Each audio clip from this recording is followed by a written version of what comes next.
sofa, and he's going from microphone. So what do you think? That was what I think. And, dude, and he was doing it by himself. It was hilarious. Plus, he loved seeing all the big equipment and all the. He's like, "Oh, camera 1, 2, 3, 4." Tell me when we're ready. We're ready. Yeah. Okay, ladies and gentlemen, welcome back to another episode and interlude from the Produced Water Society conference at the Horseshoe Arena in Midland 2024. I am very proud and very pleased to have Ben Sampson with me.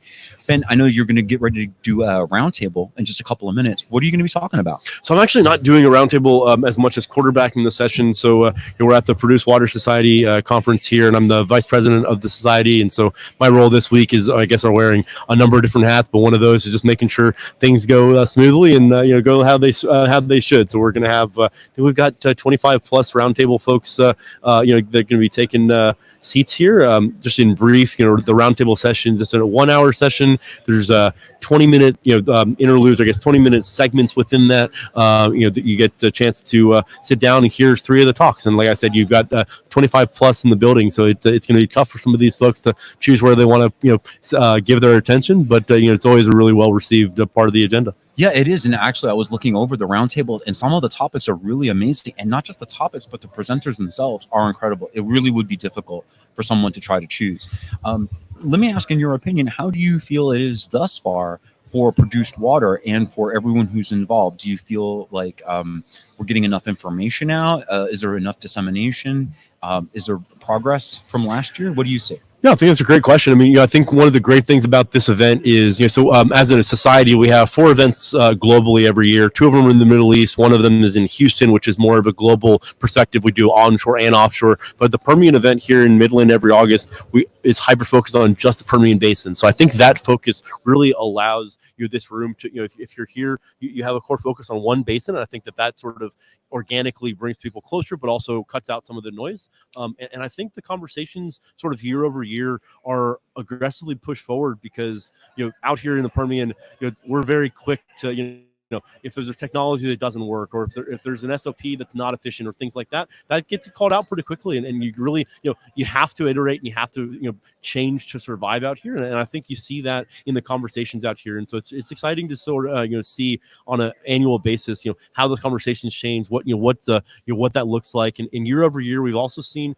a pretty drastic increase in operator representation as well, which I think is a really important piece of the puzzle as we grow and as we move forward, because at the end of the day, the operator really is what drives the rest of the industry, right? Right. Especially on the water side, the operators are becoming more and more water conscious, and I think that change is really important. And the service industries and service providers are really going to need to continue to adapt and iterate to stay ahead of that.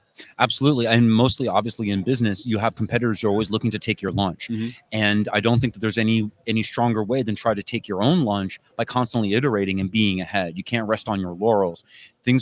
Technology is constantly changing. What worked today may not work tomorrow. And even if it does, there could be much more efficient, safer, cost-effective ways of doing it. And I'm really very proud to be here at the Produced Water Society. A lot of people know, but not everybody, but I started in municipal water. I started with the city of Midland as a water operator. Mm-hmm. And then I moved, when I got a TCEQ license, a C license, I moved into the oil field where I found out that no one cared.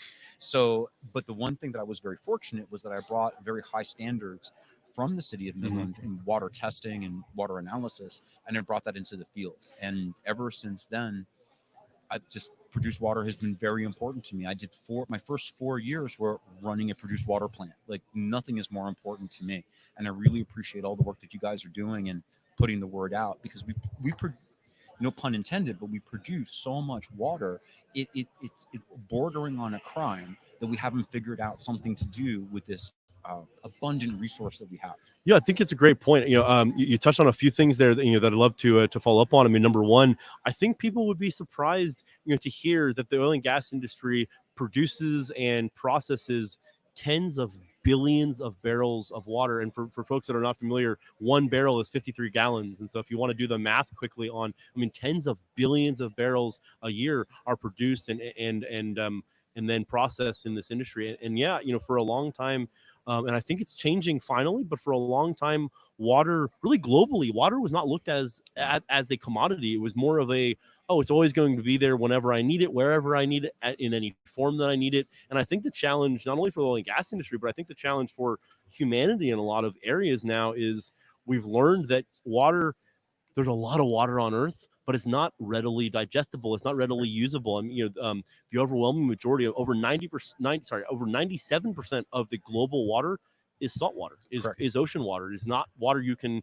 pick up and drink. And Right. so, and then once you start to tear that 3% down to what's actually potable, drinkable water and things of that nature, if the oil and gas industry can be a beneficiary to that water supply and be able to not only right now, I think the main focus we have is being able to farm agriculture with produced water and do some of the beneficial reuse things that on the ground. But in the relatively near term, we may get to a place where we're able to bring that to a potable spec and Yes. be able to truly use that across a litany of different industries. And I think that's really exciting. And so that's some of the conversation that we have and that we're looking to be a part of on a global stage. Yeah. So No, and as you say, that's fantastic because, and even I remember as a kid growing up in New York City, opening up the tap. In New York City, by the way, with all due respect to my friends in Boston, has the best tap water. But I would always wonder, where does this water come from? And I remember my parents talking about the electricity bill. Mhm. I remember them talking about the trash bill. I never once heard them say anything about the water bill. And I always wondered, where did the water come from? And you're so right, because the oil and gas industry, and I think it's a couple of things happening real quick. So number one, like you say, everyone just sort of thought we had water forever, right? Okay, so that's number one.